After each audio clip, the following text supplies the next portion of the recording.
kaugnay sa sitwasyon dyan sa EDSA Ortigas flyover.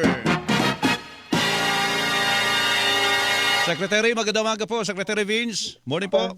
Magandang umaga po. Magandang umaga, Mego. Opo, ay nako, kami po ay makikibalita po dyan sa pagbubukas muli matapos yung pagkasunog po ng isang bus dyan sa flyover natin, sa interchange natin sa EDSA Ortigas. Ang tanong lang po namin, Secretary, bakit po for light vehicles lang muna po ito? Ano po bang talagang kalagayan po ng ating EDSA Ortigas interchange, Secretary?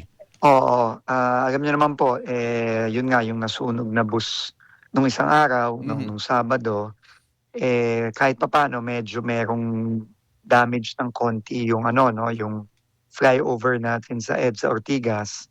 Kaya kahapon, walang tigil na pag-check ang ginawa ng mga engineers natin at mga eksperto at yun po yung rekomendasyon nila. Opo. Light vehicles lang muna Mhm. at wag masyadong mabilis, mga 20 kilometers an hour. Mhm. Habang tuloy-tuloy po nating chine-check at meron na rin tayong ginagawang pagsasaayos ngayong linggo. Opo. Magsisimula po ngayong araw, mamayang gabi, Aha. yung pagsasaayos ng mga na-damage na portion dahil sa nasunog na bus. Mhm. Pero para naman hindi mabire yung mga kababayan natin, hindi natin sinara. Binuksan natin, pero light vehicles lang. Anyway naman po, meron yung mga bus Mhm. papuntang Ortigas galing EDSA, pwede namang dumaan sa ilalim. Hindi Mhm. naman kailangan Oo. umakyat sa EDSA Ortigas flyover. Opo. Kaya ano lang, safety muna ng mga kababayan natin. Pero at the same time, Mhm. makakadaan naman po sila. Nagbukas na ho tayo. Mhm. Kaninang umaga ng mga bago mag-alas 5. Opo, for light vehicle saka medyo limitado yung bilis na dapat na. Yung bilis. Oo, opo, opo. Opo. Pwede ba namin malaman, Secretary, ano po talaga ang nasira dyan sa ating EDSA Ortigas interchange yan dahil doon sa sunog, Secretary? Ano lang naman to yung chine-check pa as of now, Mhm. para wala pa akong detalye, pero na-check naman, safe naman siya na daanan. Mhm. Pero mabuti na yung gawin muna natin tong mga precautionary na Mhm. measures at traffic management para sigurado tayo habang ginagawa yung mga nasirang portion dahil sa sunog. Ano po ba yan, Secretary? Matagal-tagal na rin kasi yan eh. Opo, opo. Matagal-tagal na rin kasi yung flyover na yan na Kuya Mero, no, mga mahigit 20 taon na yan. Mhm. Mhm. Kaya kailangan talaga, no, safety muna tayo. Pero mabilis namang magagawa yan.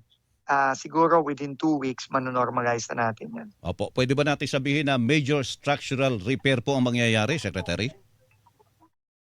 Hindi ko masasabi kung major o minor Opo. Kuya Mero, no. Opo.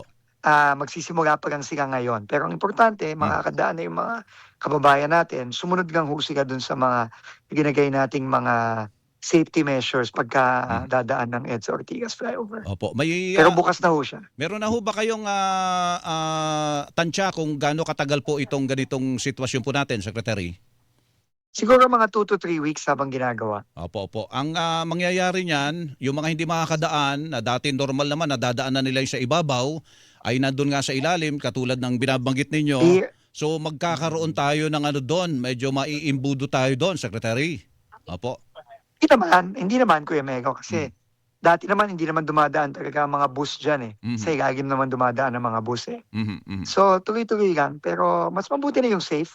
mhm. Tama po naman yun. Diba? Kasi magaki-laki yung sunog na nangyari nung Sabado eh. Opo. Pero makakaasa po yung mga kababayan natin, pinapaspasan natin yung trabaho. Opo, Secretary, syempre may gastos yan. Yun ho bang kumpanya ng bus na nakaabala at nakapinsala dyan sa ilalim po ng batas natin, pwede natin singilin sila dyan sa mga danyos na yan, Secretary? Pinag-aaralan na ho ng mga abogado natin yan, Opo.